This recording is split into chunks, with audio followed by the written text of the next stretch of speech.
Hello everyone, जय हिंद। आज एक important previous year question paper लेके आपके सामने आया हूँ। काफ़ी स्टूडेंट्स ग्रेड 4 का एग्ज़ाम देने के बाद वो बोल रहे थे कि एपीएससी लेवल्स के कुछ प्रीवियस ईयर क्वेश्चन रिपीट होते हुए देखा है उन्होंने। और ये हमें रिक्वेस्ट कर रहे थे कि ग्रेड 3 का बहुत प्रोबेबल चांसेस ये है कि एपीएससी से कुछ क्वेश्चंस आ सकता है। तो उन्होंने हमें काफ़ी रिक्वेस्ट किया कि एपीएससी का एक प्रीवियस ईयर हम आपके सामने सॉल्व करके ले आने के लिए। तो हमारा ये एक फ्रेंड है, आप देख सकते हैं उनका मार्क बहुत अच्छा था। अभी हम उनका नाम नहीं लेंगे, रिज़ल्ट के बाद हम आपके सामने लेके आएंगे। उनका मार्क्स था 149.5 था। 100 क्वेश्चन रहता है प्री में, 2 मार्क का होता है, 200 का पेपर होता है और उसमें 0.5 मार्क का निगेटिव मार्क होता था। तो उनको मार्क मिला था 149.5, लेकिन एपीएससी एक क्वेश्चन गलत का आंसर दिया था। वो अब अभी हम पेपर में डिस्कस करेंगे, लेकिन आंसर फिर अगर चेक किया तो 147 आया था, जो कि बहुत एक अच्छा स्कोर है। 147 मतलब आप देख सकते हैं ये पूरा पेपर सॉल्व किया हुआ है। उन्होंने जो पेपर सॉल्व किया और आंसर की जो क्रॉस चेक करवा के ये फिर मार्क आया, ये अभी हम डिस्कस करेंगे, पेपर में आपको दिखेगा। आप क्रॉस चेक करके आप मार्क्स काउंट कर सकते हैं। तो चलिए सर, हम शुरू करते हैं। इस पेपर को हम अच्छे से हम करेंगे। जो लोग नए हैं इस चैनल में, आई वेलकम यू ऑल। और आप चैनल को ज़रूर सब्सक्राइब करके रख दीजिए, ताकि आने वाला जो भी इंपॉर्टेंट नोटिफिकेशन होगा वो आपको मिल जाएगा। इसका जो पीडीएफ होगा, ये वाला इसका पीडीएफ मैं ग्रुप में प्रोवाइड करा दूंगा। हमारा ग्रुप का, टेलीग्राम ग्रुप का लिंक हमारे इस वीडियो का डिस्क्रिप्शन में जाएंगे तो वहाँ पे आपको इसका मिल जाएगा। फिर आप वहाँ से ज्वाइन करके आप ये पीडीएफ हमारा ले सकते हैं, ठीक है। तो चलिए सर, हम शुरू कर रहे हैं क्वेश्चन। और मैं एक्सपेक्ट कर रहा हूँ कि अगर ये लास्ट 21 का पेपर हम सॉल्व कर रहे हैं तो आप एक्सपेक्ट कर सकते हो कि 4-5 क्वेश्चन शायद आ जाए हमारा इस पेपर से। तो चलिए बिना टाइम वेस्ट करते हुए हम जल्दी इसको सॉल्व कर लेते हैं। ये था हमारा पेज नंबर 1। अभी आप आ जाइए पेज नंबर 2 पे। For the first time in India, a senior defence personal in A newly created position of Chief of Defence Staff was installed on 1st January 2020. Who will be above all the three chiefs of the three wings, that is Army, Navy and Air Force? Who is the first incumbent in this position? बोल रहे question में, पहली बार Modi government में ऐसा एक post लाया गया जिसका मतलब ये रैंक होगा आर्मी के ऊपर, नेवी के ऊपर और एयरफोर्स के, तीनों के ऊपर एक पोस्ट बनाया गया। और वो सबसे ऊपर पोजीशन में किन को नॉमिनेट किया गया, इनका नाम हमें बोलना था। तो आंसर हो जाएगा हमारा जनरल बिपिन रावत, ठीक है। फिर उसके बाद जो आंसर सही है वो टिक किया हुआ है, और जो आंसर गलत होगा ना वो बगल में लिखा रहेगा। तो यहाँ पे जो भी क्वेश्चन टिक मरा हुआ है, जैसे मल्लादेव टिक किया हुआ है, वो हमारा आंसर राइट है। अगर आंसर रॉन्ग जो होगा ना वो बगल में लिखा रहेगा। हम पेपर जब सॉल्व करेंगे हम आपके साथ डिस्कस कर लेंगे। During 1540 and 1587, King Naranarayan ruled over the undivided Koch kingdom of Kamata and subsequently subjugated the entire Brahmaputra valley, including the Ahom, Kachari, Tripura and Manipur kingdoms. What was the real name of Naranarayana? तो ये questions, ये पूरा introduction दिया था, लेकिन ये introduction का ज़रूरत नहीं था। क्वेश्चंस बस ये था, बाकी ऊपर में अगर समझ में आ रहा है तब भी ठीक है, नहीं आ रहा है तब भी ठीक है। बस हमें ये चीज़ बताना था कि नर नारायण का ओरिजिनल नाम क्या था, रियल नेम क्या था, वो हमें बताना था, जो कि हमें पता है मल्लादेव, ठीक है। फिर नेक्स्ट हम आगे बढ़ेंगे question number 3। The founder of the Ahom kingdom Sukaphaa ruled Assam from 1228 to 1268।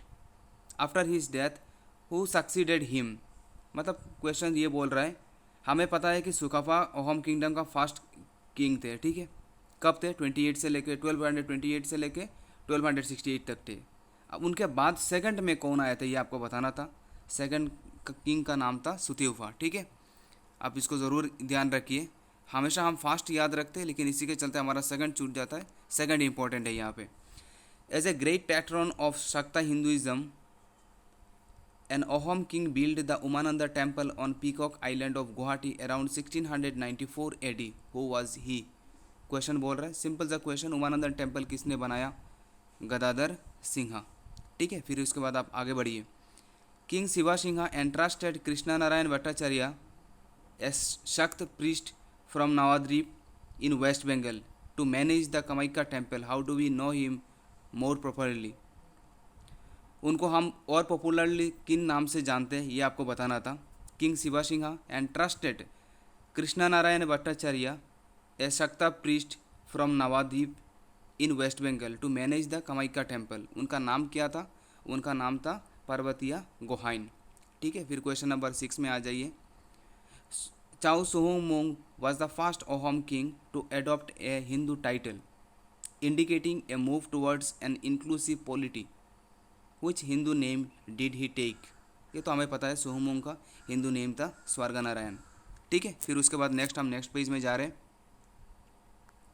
Question number 7।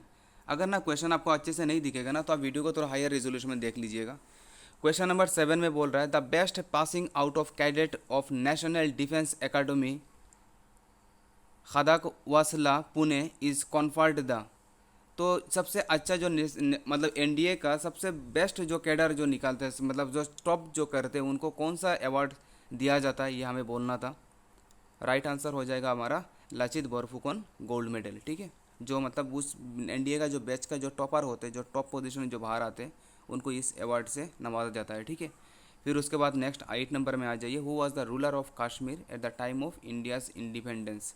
India's का इंडिपेंडेंस के टाइम पे रूलर का नाम क्या था? हरी सिंह थे। ठीक है, फिर उसके बाद क्वेश्चन नंबर 9 पे आ जाइए। The brave Assamese lady warrior मुला गाबरू died fighting against.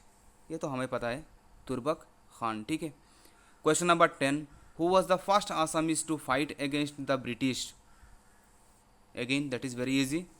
Right answer हो जाएगा आपका गोमदर कनवर। ठीक है, फिर उसके बाद आप आगे बढ़िए। Question number 11। क्वेश्चन नंबर 11 में क्या बोल रहा है? Bhogeswar Baruah was the first Arjuna award winner from Assam in 1966। ठीक है, who was the second Assamese to win this coveted award to Indian sports in 1987। सबसे पहला अवार्ड मिला 1967 बोगेश्वर बरुआ जी को मिला है, हमें पता है। ये फास्ट सेंटेंस हमारे लिए इंपॉर्टेंट नहीं था, बस ये एक मतलब एक स्ट्रक्चर बनाने के लिए बोला गया। मतलब क्वेश्चन में ये बोल रहा है से पहले अगर बोगेश्वर बरुआ थे तो सेकंड कौन थे ये आपको बताना था। तो सेकंड कब दिया गया था? 1987 में। और राइट आंसर देखिए बगल में लिखा हुआ है ऑप्शन बी, ये एपीएससी का ही आंसर की है, मोनालिसा बरुआ मेहता। ठीक है, फिर क्वेश्चन नंबर 12 में आ जाइए। Which Assamese film won the first ever national film award the president's certificate of merit for regional language category in 1955। 1955 में नेशनल अवार्ड मिला है, ऐसा मूवी का नाम क्या है ये हमें बताना था। देखिए बगल में आंसर की दिया हुआ है, आंसर इज योर पियोली फुकोन। ठीक है, फिर क्वेश्चन नंबर 13 पे आ जाइए। क्वेश्चन नंबर 13 में क्या बोल रहा है देखिए। Great footballer doctor Talimeren Ao was born in undivided Assam in Nagahis district and went on to study in Cotton College and R.G. Kerr Medical College for his degree in medicine. He holds a unique status in Indian football history. What is that? तो हमने आपको मतलब हमने आपको बोला था कि अगर जब भी कभी ऐसे अगर आपको आंसर नहीं भी पता है और अगर आप ऑप्शन बी और सी ऐसे ऑप्शन अगर दिया हुआ है तो मैक्सिमम चांसेस होता है कि बी और सी करेक्ट हो जाए। तो अगर कोई भी आंसर अगर आपको नहीं पता यार, कहीं पे अगर आपको बी एंड सी दिख गया तो आप तुक्का लगा के आ सकते हैं, लेकिन आंसर सही होगा इस बात का हम गारंटी नहीं ले सकते, लेकिन चांसेस है कि सही हो जाए। तो B and C he was the first captain of Indian football team in 1948 London Olympics. He was the flag bearer of Indian contingent in 1948 London Olympics. ठीक है, फिर उसके बाद नेक्स्ट पेज में हम जा रहे हैं। क्वेश्चन नंबर 14 क्या बोल रहा है देखिए। अहमियत जार हेराल जिमा is a landmark in Assamese novel. शायद मैं कुछ गलत भी हो सकता हूँ, आप हमें करेक्ट कर देंगे। अहमियत jar Herald Hima is a landmark in Assamese novel written by Kanchan Barua and was first published in 1945. But Kanchan Barua is the pen name. What is the author's real name? बोला कंचन बरुआ ये book लिखे थे, ये तो कंचन बरुआ उनका pen name था। Pen name होता है मतलब जो घर में जो नाम से बुलाते हैं ना, जो वो बोलते हैं पेन नेम। तो बोल रहा है कि मतलब उस ये वाले ऑथर्स का ओरिजिनल नाम क्या था वो हमें बताना था। तो आपका नाम हो जाएगा आपका भुवन मोहन बरुआ। क्वेश्चन नंबर 15 में आ जाइए। The tale of nomadic soul is the English translation of a famous novel by Sayyid Abdul Malik. Which is that novel among the following? तो क्वेश्चन आपका बोल रहा है कि सैयद अब्दुल मलिक कौन से बुक, ये जो the tale of nomadic soul is the English translation of famous novel by, ये English the tale of nomadic soul ये एक ट्रांसलेशन बुक है, ठीक है। उसको मतलब असामीज़ में या फिर बोलिए किसी लैंग्वेज में कन्वर्ट किया गया। किन्होंने कन्वर्ट किया? अब्दुल मलिक जी ने। तो ये आपका कन्वर्ट, ये बुक का नाम क्या था जो कन्वर्ट करके जो आसामीज़ में जो लोग लिखा गया, इसका नाम क्या था आपको बताना था। आप आंसर हो जाए आपका अगारी आत्मर कहानी, ठीक है। तो टेल से आप ऐसे लगा सकते हैं कहानी, टेल है तो कहानी, टेल का तो मतलब कहानी होता है ना। क्वेश्चन नंबर 60 में आ जाइए। The novel Abhijatri is based on the life and achievement of, Abhijatri जो बुक है ये किन के बारे में बताया गया? राइट आंसर हो जाएगा आपका चंद्रप्रभा साइकियानी, ठीक है, Chandraprabha Saikiani. Next question number 17 में आ जाइए। The English education act made English language and the medium of instruction in India as per decision of William Bentinck, ठीक है, and funds were allocated to the British East India Company to spend on education and literature in India. When was this act passed? Actually क्या है ना, ये थोड़ा English question को आपको देख के डरना नहीं है, वो क्वेश्चन को ना एलाबोरेट करता है समझाने के लिए अच्छे लैंग्वेज में। लेकिन वही क्वेश्चन डायरेक्टली भी पूछ सकता था। कैसे? इंग्लिश एजुकेशन एक्ट कब इम्प्लीमेंट किया गया, कब पास किया गया, डायरेक्टली भी पूछ सकता था, है ना। लेकिन थोड़ा एलाबोरेटली देता है, मतलब ये एक स्टैंडर्ड ही, एक्चुअली एमसीयू का this is the standard format होता है। तो राइट आंसर हो जाएगा हमारा 1835, ठीक है। फिर इसके बाद आप आगे बढ़िए। Question number 18, while Rabindranath Tagore conferred the title Mahatma upon Gandhi, who conferred the title half naked फकीर on Gandhi? तो क्वेश्चन कहने का मतलब ये है कि रविंद्रनाथ टैगोर को हाफ नेकेड फ़कीर कौन बोले थे, कौन नाम दिए थे, ये आपका बताना था आंसर। राइट आंसर हो जाएगा आपका बी, सर विंस्टन चर्चिल, ठीक है। फिर उसके बाद 19 पे आ जाइए। Who authored the famous book Indica? Indica book किन्होंने लिखा था? राइट आंसर हो जाएगा आपका Megasthenes. Question number 20, Aruna Asaf Ali was one of the prominent organizers of the underground activities during the, तो अरुणा असफ अली जो थे ये एक प्रोमिनेंट ऑर्गेनाइजर थे, ये कौन से मूवमेंट का वो पार्ट थे आपको बताना था। राइट आंसर हो जाएगा हमारा क्विट इंडिया मूवमेंट, ठीक है। Question number 21, identify the national leader and efficient administrator who played an extraordinary role in the integration of Indian state. Indian को सब स्टेट्स को एक साथ मार्च करने में, एक साथ यूनिटी लाने में कौन हेल्प किए थे? सरदार वल्लभ भाई पटेल, ठीक है। बहुत अच्छा। फिर नेक्स्ट हम आगे बढ़ेंगे। क्वेश्चन नंबर 22 पे आ जाइए। 22 क्या बोल रहा है देखिए। The largest landlocked country in the world, सबसे बड़ा लैंडलॉक्ड कंट्री कौन सा है हमारा?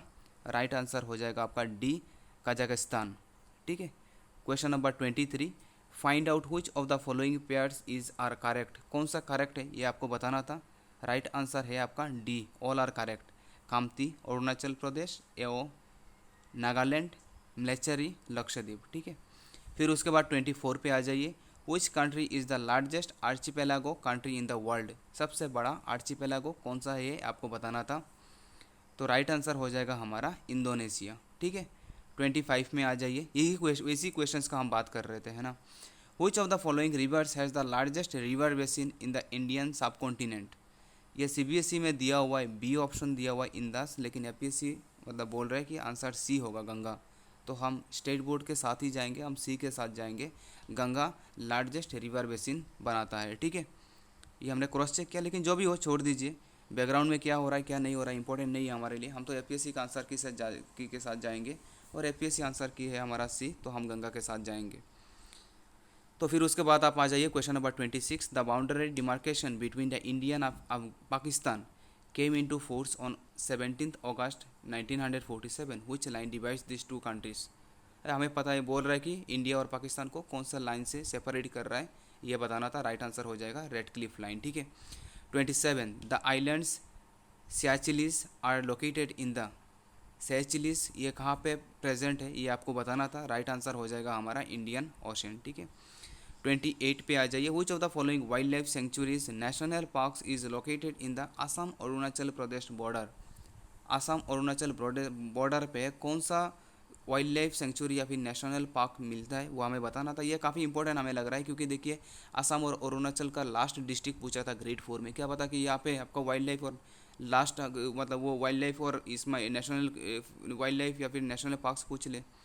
आंसर हो जाएगा आपका दिब्रू साइकिया नेशनल पार्क, ठीक है, अरुणाचल प्रदेश और आसाम के बीच में ये जो आता है। क्वेश्चन नंबर 21 पे आ जाइए। According to the most authentic geographical studies when did life begin in earth? तो राइट आंसर हो जाएगा आपका डी ऑप्शन, टिक किया हुआ है, देखिए आंसर मार्क किया हुआ है। आंसर हो जाएगा 3.8। देखिए उन्होंने मिलियन मार्क किया था, मिलियन नहीं होता है, बिलियन होता है, बिलियन मिलियन से बड़ा होता है। 3.8 बिलियन ईयर्स में अर्थ स्टार्ट हुआ था और 4.6 बिलियन ईयर्स में अर्थ फॉर्म हुआ था। दोनों चीज़ अलग है, ठीक है। लाइफ स्टार्ट हुआ 3.8 बिलियन ईयर्स में, लेकिन अर्थ बना था 4.6 में, और मिलियन नहीं होता है, बिलियन पे होता है, ठीक है। फिर नेक्स्ट हम आगे बढ़ेंगे। क्वेश्चन नंबर आप आ जाइए किसमें, क्वेश्चन नंबर 30 में। Which river resource project covers and x tends the benefits of Madhya Pradesh, Maharashtra, Gujarat and Rajasthan? मतलब ये कौन सा वाटर प्रोजेक्ट है ये जो 4 स्टेट को कवर कर रहा है, 4 स्टेट को बेनिफिट दे रहा है? आंसर हो जाएगा सरदार सरोवर डैम प्रोजेक्ट। 4 देखिए 4 स्टेट है और Sardar Sarovar dam project 4 word से है। फिर नेक्स्ट हम आगे बढ़ेंगे। Question number 31। Which pair of extremely located Indian cities is connected by the east west corridor? वो हमें पता है ईस्ट वेस्ट कॉरिडोर सिलचर और पोरबंदर में है, ठीक है। Question number 32। As per 2011 and census how many gaon panchayat are there in Assam? हमारे पास कितना गाँव पंचायत है? 2202। एक मैजिकल फिगर है 2202, याद हो जाएगा। Question number 33। Which among the following cities is known as the tea city of India? Tea city of India किन को माना जाता है? डिब्रूगढ़, ठीक है। सबसे पहला टी गार्डन भी यहीं पे उगाया गया था। कौन किए थे? मनीराम देवान। Question number 34। The term black revolution in the present context of India is associated with? देखिए उन्होंने बाय ऑप्शन रिजेक्ट करके लाया, उनको आंसर नहीं पता था, लेकिन उन्होंने ऑप्शन रिजेक्ट करके आंसर सही हो गया। देखिए तो ये रिजेक्शन मेथड भी काफ़ी काम आता है। तो black revolution, the term black revolution in the present context of India is associated with? Black revolution क्या है? Self dependence in the production of crude oil, ठीक है। ब्लैक रिवोल्यूशन याद रखेंगे, क्रूड ऑयल के लिए होता है, ठीक है। क्वेश्चन नंबर 35 में आ जाइए। लेफ्टिनेंट कमांडर मिसेस कराबी Gogoi is India's first woman Navy officer to be posted as a defense attaché होता है in a foreign country in her case Russia. What is her basic expertise? मतलब ये पहला जो फीमेल इंडिया का पहला female officer थे जिन्होंने डिफेंस अटैची में किए थे, वो हमारा प्राउड थे, कराबी गोगोई। ये बोल रहे कि मतलब उनका स्पेशलिटी क्या था? उनका स्पेशलिटी था aeronautical training with reference to MiG-20 MiG-29 जो रिसेंटली आया हुआ था, उनमें एरोनॉटिकल ट्रेनिंग कर रखे थे उन्होंने। क्वेश्चन नंबर 36 में आ जाइए। On 23 March 2019 the first Lokpal of India was appointed. Okay, 23 मार्च 2019 को फर्स्ट लोकपाल इंडिया अपॉइंट किया गया था।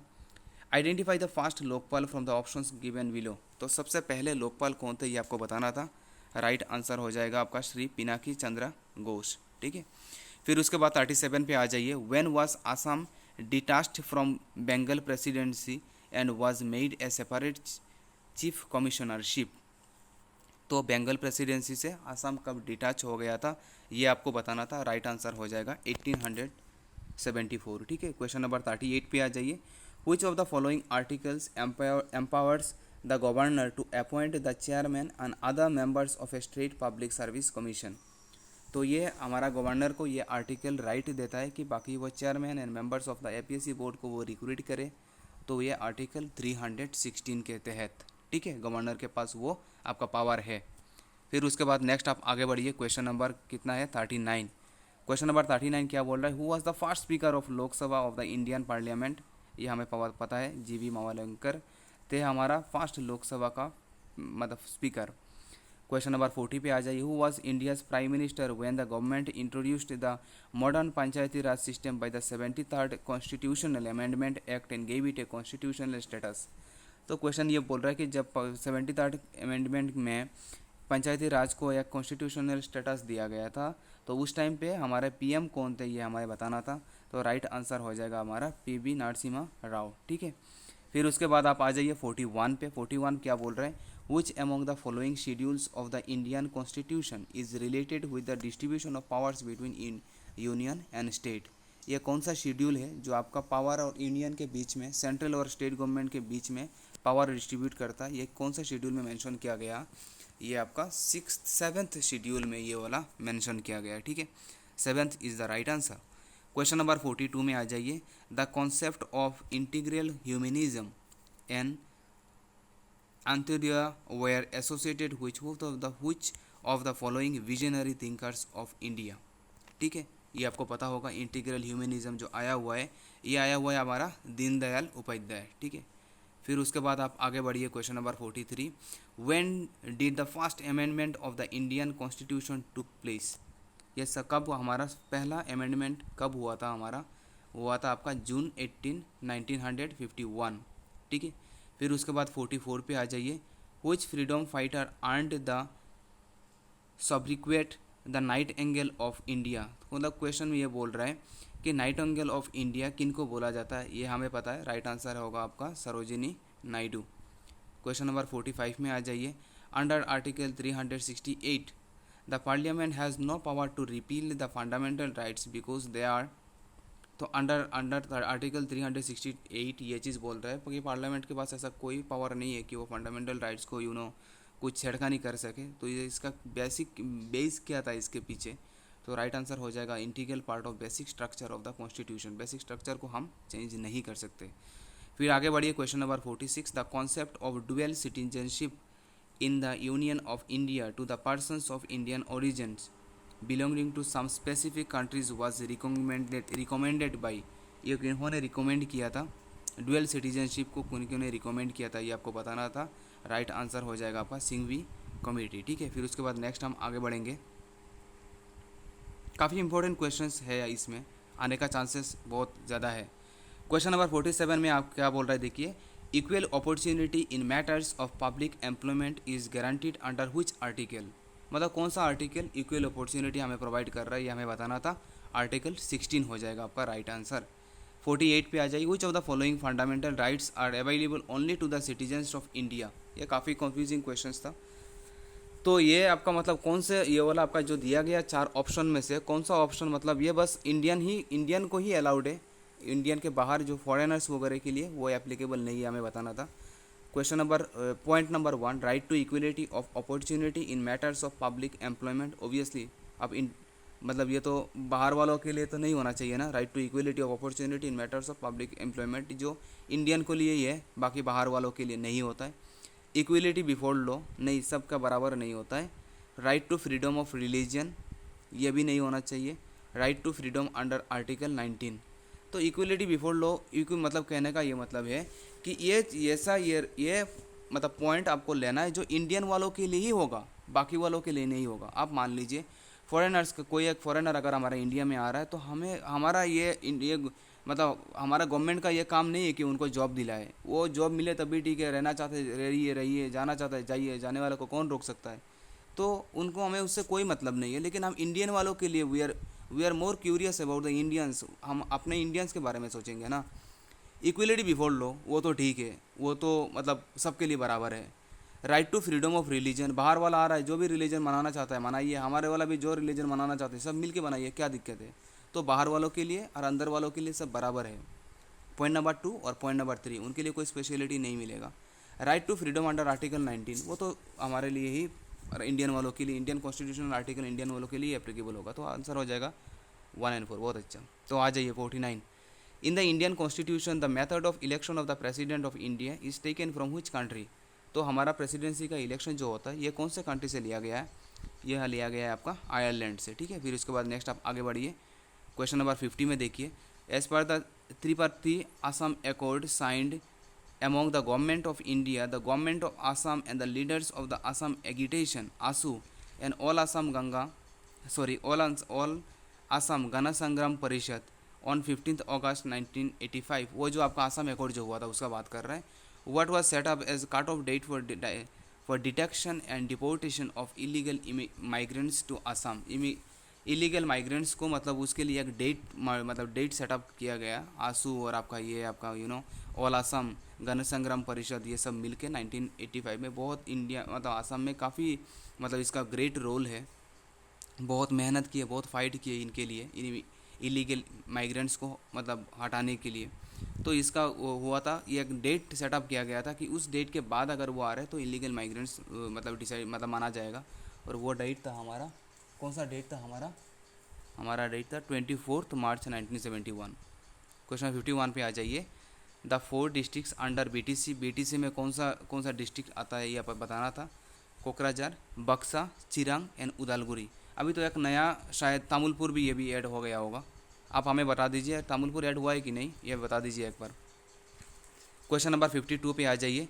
Which statement among the following is not true about the GST council. कौन सा जीएसटी काउंसिल में मतलब ये ट्रू नहीं है, हमें बताना था। It is chaired by the prime minister. नहीं, जीएसटी का प्राइम मिनिस्टर से कोई मतलब नहीं है, वो चेयर नहीं करते। तो फिर उसके बाद नेक्स्ट आप आगे बढ़िए। क्वेश्चन नंबर हमारा कौन सा बोल रहा है? Question number 53। The national bamboo mission strives to. National bamboo mission जो है वो किसके बारे में बताया जा रहा है यहाँ पे देखिए। इट इंक्रीजेज द वो choose the correct answer. Correct answer हमें चूज़ करना था 1, 2 एंड 4। हम डायरेक्टली जा रहे हैं। 1, वो increase the area under the bamboo plantation in non forest area, ताकि हम अब एक बार डिस्कस कर रहे हैं कि अगर पेपर में आ जाए तो डायरेक्ट हम मतलब ये कर पाए, तो वही चीज़ है और कुछ नहीं। फिर डिटेल एनालिसिस बाद में कर लेंगे, लेकिन अभी बस हमें आंसर से मतलब है कि डायरेक्ट आ गया तो हम डायरेक्ट करके आ जाएँ। विच of the following directly describes the angel tax. Angel tax हमारा क्या है? एंजल टैक्स है हमारा a type of capital gains tax imposed when startups receiving funding which is higher than their fair market value of the shares sold। जैसे मान लीजिए कि मुझे ना मेरा जो कंपनी वैल्यू है मान लीजिए वो 1 लाख रुपीज़ है, लेकिन 1 लाख रुपीज़ से कोई ज़्यादा मतलब अगर हमारा कंपनी में कोई अगर इन्वेस्ट कर रहा है तो उसमें एक टैक्स लगेगा, वो टैक्स लगेगा एंजल टैक्स। ठीक है, फिर उसके बाद आप आगे बढ़िए। Question 55। Name the Indian citizen who is also a Nobel laureate in economics. ठीक है, वो इकोनॉमिक्स में उनको नोबेल प्राइज़ मिला गया, उनका नाम क्या है? अमर्त्य सेन। ठीक है, वो हमें पता है। फिर नेक्स्ट आप आगे बढ़िए। क्वेश्चन नंबर 56 में क्या बोल रहे हैं देखिए। Under which scheme given below a programme has been launched by government of India to train youths on GST and related matters. GST वगैरह में के लिए कुछ एक प्रोग्राम लाया गया है गवर्नमेंट ऑफ इंडिया के तहत, ताकि हम मतलब यूथ को इसके बारे में बताया जा सके, इनके बारे में ट्रेन दिया सके। कौन? Under which programme? प्रधानमंत्री कौशल विकास योजना, PMKVY। ठीक है, कुछ पैसा वगैरह मंथली वीकली डेज और आपका मतलब ये सिलेबस ख़त्म होने, कोर्स करिकुलम ख़त्म होने के बाद कुछ पैसा या सर्टिफिकेट भी दिया जाता है। तो फिर आ जाइए 57 में। The 7 members committee of revitalisation of Assam economy in the aftermath of covid pandemic was headed by. ये आपका असम का कोविड-19 का जो मतलब पेंडेमिक का तो वो किन्होंने ये चीज़ को लीड किया था? आंसर हो जाएगा आपका सुभाष चंद्र दास। ठीक है, फिर उसके बाद नेक्स्ट आप आगे बढ़िए। Question number 58। ये काफ़ी बार ये प्रीवियस ईयर क्वेश्चंस में आपने ये चीज़ देखा होगा। We often hear the term CTC in the context of Assam tea. What does CTC stand for? CTC का फुल फॉर्म क्या हमें बताना था।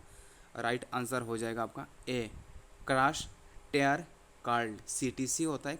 ये काफ़ी प्रीवियस ईयर क्वेश्चंस में आया हुआ है, काफ़ी इंपॉर्टेंट क्वेश्चन है, क्या पता इस बार भी पूछ ले। CTC का मतलब होता है पहले हम क्रश करेंगे। ठीक है, पहले इसको क्रश करेंगे, फिर टेयर, फिर उसके बाद कार्ड। ये ना अभी तो आपके पास टाइम नहीं है, लेकिन ये CTC का एक प्रोसेस होता है। यूट्यूब में आप ज़रूर सर्च कर लीजिएगा, वहाँ पे आपको पूरा डिटेल समझा के दे देगा। क्रश पहले क्रश करते थे, फिर उसके बाद टेयर करेंगे, कार्ड करेंगे, ये सारा मेथड मतलब वो बताया जाएगा आपको। सो CTC में पहला आपका क्रश होता है। ठीक है, तो चलिए फिर उसके बाद 59 पे हम आ गए। The department of act east India policy affairs AEPA under the government of Assam was set up in. तो AEPA ये कब हमारा सेटअप हुआ था? 2017 में ये वाला सेटअप हुआ था। ठीक है, 2017 is the right answer. Question number 60 में आ जाइए। Which ministry of India is carrying out special scientific schemes like Kiran IPR and Vigyan Jyoti for women scientist of India. ये जितना भी वगैरह मतलब साइंटिफिक वगैरह जो भी होता है ना, ये हमारा ministry of science and technology lead करते हैं, ये आपको पता होगा। ठीक है, फिर क्वेश्चन नंबर 61 पे आ जाइए। Which of the following became the first union state और union union state or union territory in India to present an e-budget and stream it live on social media as well? ऐसा कौन सा state है जो मतलब सबसे पहले मतलब ई बजट को मतलब ई बजट लॉन्च किया और इसको मतलब सोशल मीडिया में भी लाइव स्ट्रीम किया? ये हमारे प्राउड हमारे स्टेट असम ने ये चीज़ पहली बार करके दिखाया, ठीक है, ये हेमंत सर ने किया हुआ। फिर उसके बाद क्वेश्चन नंबर 62 में आ जाइए। क्वेश्चन नंबर 62 में क्या बोल रहा है? The maximum number of individuals that can be supported by A given environment is called. एक जगह में कितना मैक्सिमम मतलब इन्वायरमेंट में रह सकते हैं इंडिविजुअल, वो कितना सह सकता है, वो है कैरिंग कैपेसिटी। अब मान लीजिए कि आपके मतलब टाउन में 1 लाख लोग रह सकते हैं। अब यहाँ पे 1 करोड़ लोग आके तो एक टाउन में नहीं रह सकते ना। तो जितना आपके टाउन में कितना कैपेसिटी है, that is your carrying capacity of your town. फिर नेक्स्ट आगे बढ़िए। क्वेश्चन नंबर 63 क्या बोल रहा है? Plants growing under direct sunlight are known as heliophytes. ठीक है, सनलाइट के अंदर जो प्लांट्स वगैरह मिलते हैं इनको बोलते हैं heliophytes. What do you call the plants growing under shades? तो शेडो में वगैरह में जो प्लांट्स रहते हैं इनको क्या बोलते हैं? इनको बोलते हैं स्कायोफाइट्स। ठीक है, स्कायोफाइट्स। ठीक है, चलिए फिर आप आगे बढ़िए। Question number 64, which among the following protocols conventions is dedicated for protecting biodiversity from the potential risks caused by living modified organism LMO from modern technology? ये आपका कौन सा प्रोटोकॉल ये आया हुआ है LMO के तहत? लिविंग मॉडिफाइड ऑर्गेनिज्म, मतलब वो जो इंजेक्शंस वगैरह दे के फिर वो मॉडिफाई किया जाता है ना, तो ये वाला आपका हो जाएगा कैटाजिना प्रोटोकॉल। ठीक है, फिर उसके बाद 65 में आ जाइए। विच among the following types is a non material pollution? ये नीचे दिया कौन सा ऑप्शन हमारा नॉन मटेरियल पोल्यूशन है? आंसर हो जाएगा हमारा थर्मल पोल्यूशन। ठीक है, फिर उसके बाद नेक्स्ट आप आगे बढ़िए। Question number 66, the 2 UNESCO world heritage site क्या है? वो हमें पता है, राइट आंसर होगा Kaziranga national park and Manas national park होता है। कब डिक्लेयर किया गया था? 1985 में डिक्लेयर किया गया था। ठीक है, फिर ये क्वेश्चंस को आप एक बार 67 को देख लीजिए। ये आपका मैच द फॉलोइंग था, ऐसा टाइप हमारे यहाँ पे इतना नहीं डिफिकल्ट लेवल में आएगा, लेकिन फिर भी हम एक बार देख लेते, शायद इसमें से एक क्वेश्चन पूछ ले, क्या पता। तो क्वेश्चन नंबर ए का बोल रहा है to Medha Patkar. Medha Patkar is related to Narmada Bachao Andolan. और बी का देख लीजिए सलीम अली। सलीम अली होंगे आपका rich rice research and diversity biodiversity conservation. ठीक है, तो उसके बाद फिर आ जाइए सी का 1 Anil Agarwal centre for science and environment. D Salim Ali ornithology and conservation. ठीक है, फिर इसको एक बार देख लेना बस ऊपर ऊपर में, ऐसा टाइप क्वेश्चंस आने वाला नहीं है, लेकिन क्या पता कि इसमें से एक बीच में से एक उठा के दे दे कि वो पर्सन किस फील्ड में वो फेमस है, आपको बताना है। ठीक है, फिर क्वेश्चन नंबर 68 में आ जाइए। All species of lemur are endemic to, ये वाला आंसर हो जाएगा आपका मेडागास्कर। ठीक है, फिर उसके बाद आगे बढ़िए 69, विच among the following is the state tree of Assam? ये हमें पता है, आपको भी पता है, राइट आंसर होगा Hollong. Among the marine ecosystems, the most species rich in ecosystem, answer is your coral reefs. आगे बढ़िए। Biodiversity hot spots are among the richest and the most important ecosystem in the world. How many such hot spots are presently there in the world? तो simple सा question, all over world में कितना hot spots है आपको बताना है। Right answer is your 36। 36 कितना अच्छा फिगर, अच्छा नंबर है ना, 6 6 36। ठीक है, 36 is a magical number. 72, wooden doors often swell up and get stuck during rainy season. अब ये पता है कि मतलब वुडन आपका वुड डोर्स वगैरह जो पानी वगैरह लगता है ना तो वो फूल जाता है। This is due to the phenomenon of, वो किस लिए होता है? एम्बिबिशन, पानी अंदर आ जाता है तो मतलब वो फूल जाता है, प्रेशर बिल्डअप होता है, तो ये वाला आपका आंसर हो जाएगा एम्बिबिशन। फिर आप नेक्स्ट आगे बढ़िए। क्वेश्चन नंबर 73 में क्या बोल रहा है? Who own the Nobel prize of physics for the discovery of law of photo electric effect? तो फोटो इलेक्ट्रिक इफेक्ट के लिए कौन से फिजिशियंस को ये अवार्ड दिया गया था? Right answer is your Albert Einstein. 74, the filament string of an electric bulb is made of? वो जो हमारा इलेक्ट्रिक बल्ब में जो आपका ये स्ट्रिंग वगैरह होता है ना जिससे जलता है उसको, वो किस चीज़ से बना हुआ रहता है? टंगस्टन। ठीक है, question number 75, which of the following is the chief constituent of biogas? Obviously methane. 76, which of the following is an egg laying mammal? तो नीचे दिया गया कौन सा आपका एग लेइंग मैमल है? Right answer is your platypus. ठीक है, फिर आगे बढ़िए। 77, which of the following disease is not caused by virus? Virus से कौन सा नहीं होता है? राइट आंसर हो जाएगा आपका anthrax. B option, B is your right answer है, ठीक है। फिर उसके बाद नेक्स्ट आप आगे बढ़िए, क्वेश्चन नंबर 78। ये washing machine works on the principle of, washing machine कौन से प्रिंसिपल पे काम करता है आपका, centrifugation. Next 79, rain drops are spherical in shape because of the phenomenon called surface tension, वो सरफेस टेंशन उसको खींच के पकड़ के रखता है, तो सर्कुलर फॉर्म में होता है आपका। क्वेश्चन नंबर 80 में आ जाइए, name the clinical procedure in which blood is ट्रांसफ्यूज्ड from recovered covid patient to covid affected patient in a critical condition. तो ये आपको पता था, मतलब कोविड के टाइम पे जब चल रहा था, तो उस टाइम पे जो कोविड का वैक्सीन वगैरह लेके जो कोविड को ओवरकम करके आए, तो फिर उन वो तो ऑब्वियसली उनमें एक मतलब एक फाइटिंग स्पिरिट आया, मतलब तो वो चीज़ आपका एंटीबॉडी डेवलपमेंट हुआ उनके बॉडी में, फिर उनका ब्लड दूसरे कोविड पेशेंट में वो चीज़ मतलब ट्रांसफ़र किया गया, ताकि वो मतलब एंटीजन उस बॉडी में ट्रांसफ़र किया जा सके, तो उसको, तो इस जो प्रोसेस था, इस प्रोसेस का नाम क्या था आपका, प्लाज्मा थेरापी, ठीक है। फिर उसके बाद आप आगे बढ़िए, 81 में क्या बोल रहा है, ये man suddenly encounters a tiger in the jungle, अचानक उसके सामने बाघ आ गया, and his heart beat goes up, blood pressure बढ़ गया, सब कुछ मतलब हालत ख़राब हो गया उसका, एंड गेट्स नर्वस, कुछ hormone is released more at this point in his body, तो ऐसे टाइम पे कौन सा हार्मोन सबसे ज़्यादा रिलीज होगा, एड्रीनेलिन, ठीक है। फिर उसके बाद आप आगे बढ़िए, क्वेश्चन नंबर 82 में क्या बोल रहा है, the prime minister of India kick started the largest vaccination drive in India history against the covid virus. उन्होंने ये एक चीज़ वो मतलब वो सबसे वन डे किए थे ना, इंडिया में हिस्ट्री क्रिएट किए थे, तो सबसे ज़्यादा वैक्सीन करने के लिए एक दिन पे, हाँ जी, वो कौन से डे में वो डेट किया डिसाइड किया गया था, किक ऑफ किया गया था, कौन सा डे पे किया था आपका, 16 जनवरी 2021 में किया गया था, ठीक है। ये कोविड के लिए अभी तो इंपॉर्टेंट नहीं है, लेकिन उस टाइम के लिए इंपॉर्टेंट था, एक बार डिस्कस कर लेते हैं, अगर आ जाएगा तो क्या पता।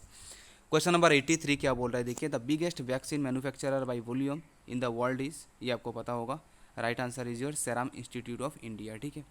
क्वेश्चन नंबर 84 में आ जाइए, which city has been conferred the Swachh Survekshan 2020 award as the cleanest city in the north east region and in the state under Swachh Bharat अभियान।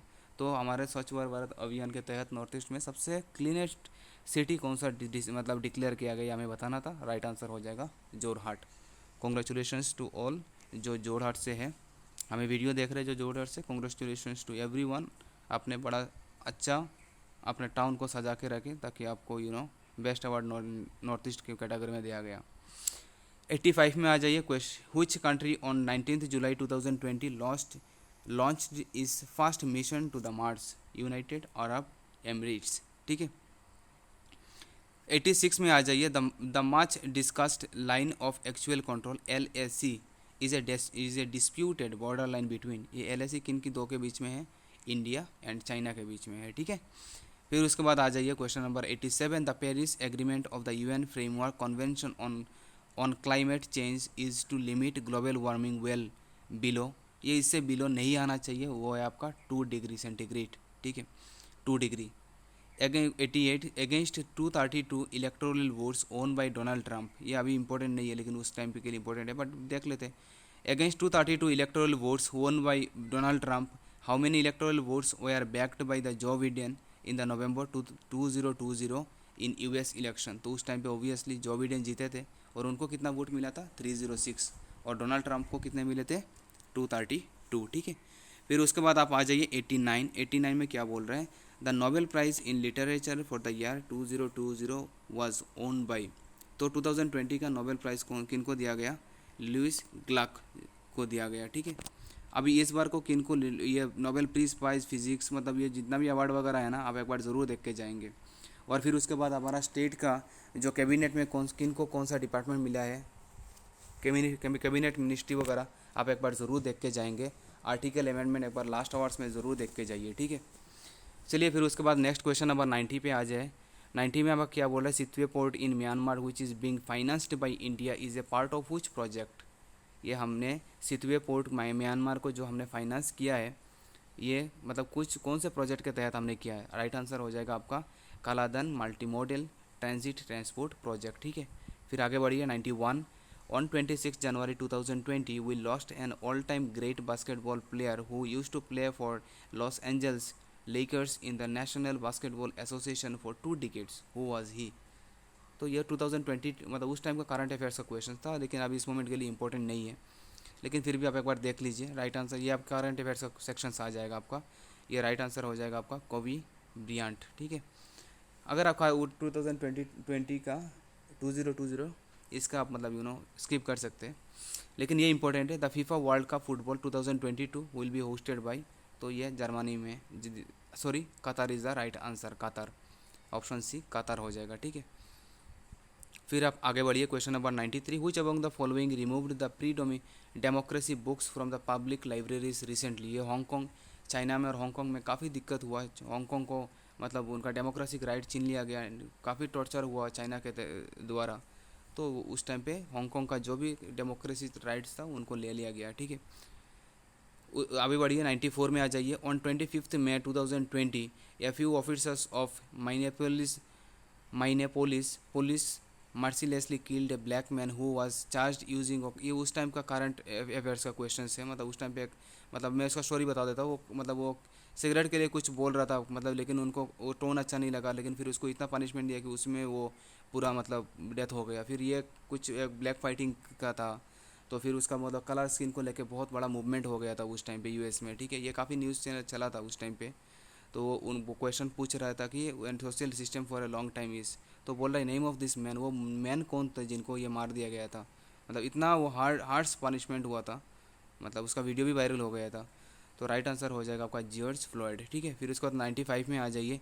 The national education policy 2020 was approved by the union cabinet on 19 July 2020। ठीक है, 29 जुलाई 2020 में ये वाला approve किया गया। This visionary policy that aims to touch upon every aspect of education from elementary to higher education will replace. तो simple सा question है, अभी जो हमारा एजुकेशन पॉलिसी जो आया हुआ है, कब आया है हमारा 29 जुलाई 2020 को जो आया हुआ है, ये किसका रिप्लेसमेंट आया है, उससे पहले कौन सा हुआ था, बस ये बताना था।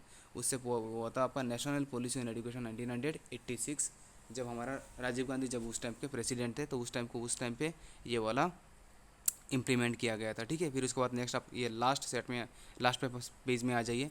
On 9 November 2019 the supreme court of India gave the historical verdict of the Ram जन्मभूमि बाबरी मस्जिद केस। ठीक है, popularly called the Ayodhya verdict, which high court of India refer two is this case supreme court. वो सुप्रीम कोर्ट को मतलब पहले तो लोग के हाई कोर्ट में वो चीज़ कितने दिन से पड़ा हुआ था, तो फिर उसके बाद फिर ये कौन से ईयर पे ये सुप्रीम कोर्ट को ट्रांसफ़र किया गया था। ये हमारा इलाहाबाद हाई कोर्ट में ये केस, मतलब क्वेश्चन पूछ रहा था कि उस ये सुप्रीम कोर्ट में आने से पहले कौन से कोर्ट में ये केस था, तो ये था आपका इलाहाबाद हाई कोर्ट में था। ठीक है, फिर आ जाइए 97, 3 agriculture bills were signed by the president of India after both houses of the parliament had passed earlier on 27 September 2020, which of the following is not the part of the package. ये जो आपका agriculture bill वगैरह के लिए farmers जो इतने दिन का प्रोटेस्ट किए थे, 1 साल तक प्रोटेस्ट किए थे, जो लॉन्गेस्ट प्रोटेस्ट चला था हमारे इंडिया का, उसके बारे में है, आप एक बार देख लीजिए। ये बोल रहा है कि which is not part of this package, तो एसेंशियल कमोडिटीज़, उनको क्या क्या एसेंशियल कमोडिटीज़ मिलना चाहिए, इसके बारे में बताया नहीं गया था। ठीक है, फिर उसके बाद आप आगे बढ़िए। 98 क्या बोल रहा है, central board of secondary education CBSE partnered with which company to launch a curriculum on digital safety and augmented reality for students and educators। ये कौन से CBSE कौन से ऑनलाइन प्लेटफॉर्म के साथ इन्होंने टैग किया, राइट आंसर हो जाएगा आपका फेसबुक। ठीक है, फिर आगे बढ़िए। 99 which tribe of Assam organized the Judima festival in the middle of December 2020 to promote its art and culture, performing arts and ethnic practices। ठीक है, तो ये जुदीमा फेस्टिवल जो है ये कौन सेलिब्रेट किए थे अपना आर्ट एंड कल्चर को मतलब प्रोमोट करने के लिए, तो राइट आंसर हो जाएगा आपका दिमासा ट्राइब। ठीक है, फिर उसके बाद आप आ जाइए 100 में। During 27 September 2020 and 10 November 2020 a fierce battle was fought between 2 countries for the disputed territory of Nagorno Karabakh, which are 2 countries. ये वाला हो जाएगा आपका आर्मेनिया एंड अजरबैजान। ठीक है, तो ये वाला 100 का आंसर हो जाएगा आपका ऑप्शन बी। तो ये हमने पूरा APSC पेपर आपके साथ डिस्कस किया। एक बार हम डिस्कस कर लिए तो आप एग्ज़ाम में जब भी जाएंगे तो ऑप्शन देखते ही आपको वो चीज़ रिकॉल हो जाएगा, तो आप आराम से करके आ सकते हैं। आई होप मतलब हम कम से कम 5-6 क्वेश्चन, शायद क्या पता अगर हमारा लाख अच्छा हो तो इस पेपर से क्वेश्चन आ जाए। काफ़ी अच्छा क्वेश्चन पेपर था और आने का चांसेस बहुत ज़्यादा है। तो आई होप ये वाला सीरीज़ आपको अच्छा लगा, कैसे लगा आप हमें कमेंट सेक्शन में ज़रूर बोलिए। ये हमारा आसाम डायरेक्ट रिक्रूटमेंट का आज ये हमारा लास्ट क्लास होगा, लास्ट वीडियो होगा। उसके बाद फिर हम संडे के बाद हम आपको बोलेंगे कि उसके बाद हमारा क्या स्ट्रेटेजी होने वाला है। उसके लेके हम फिर से और एक वीडियो बना के ले आएंगे, क्योंकि आपका सामने आसाम टेट का के बारे में हम बोलेंगे, आपके साथ डिस्कस करेंगे। आपके साथ हम एसएससी के क्वेश्चन, आप एसएससी में जो हाईएस्ट रिक्रूटमेंट लेके आ रहा है उसके बारे में डिस्कस करेंगे। डीएचएस के बारे में हम डिस्कस करेंगे, अग्निवीर के बारे में हम डिस्कस करेंगे। तो एक बार ये एग्ज़ाम ख़त्म हो जाए, फिर उसके बाद हम एक नया जोश और एनर्जी के साथ फिर हम इसी को कंटिन्यूएशन में हम ले जाएंगे, और जितना हेल्प हो सके हम हमारे साइड से हम आपको ज़रूर हेल्प करेंगे। आपने हमें इस ये वाला पूरा ये सेशन में, ये लास्ट 2.5 महीने 3 महीने में आपने हमें बहुत मोटिवेट किया, बहुत सपोर्ट किया, बहुत अप्रिशिएट किया।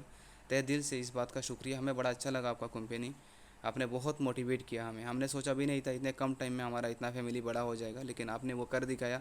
Thank you so much everyone for your love and support. अच्छे से एग्ज़ाम में जाइए आप, आई होप आप बहुत अच्छा ही करेंगे। इस मोमेंट में टेंशन स्ट्रेस बिल्कुल मत लीजिए, ठीक है। तो चलिए हम आपसे विदा लेते हैं, मिलेंगे बहुत ही जल्दी। तो जाते जाते जो लोग चैनल को सब्सक्राइब नहीं किया, चैनल को ज़रूर सब्सक्राइब करके रख दीजिए, आने वाला नोटिफिकेशन आपको मिल जाएगा, ठीक है सर। तो चलिए हम आपसे विदा लेते हैं, टेक केयर, बाय बाय।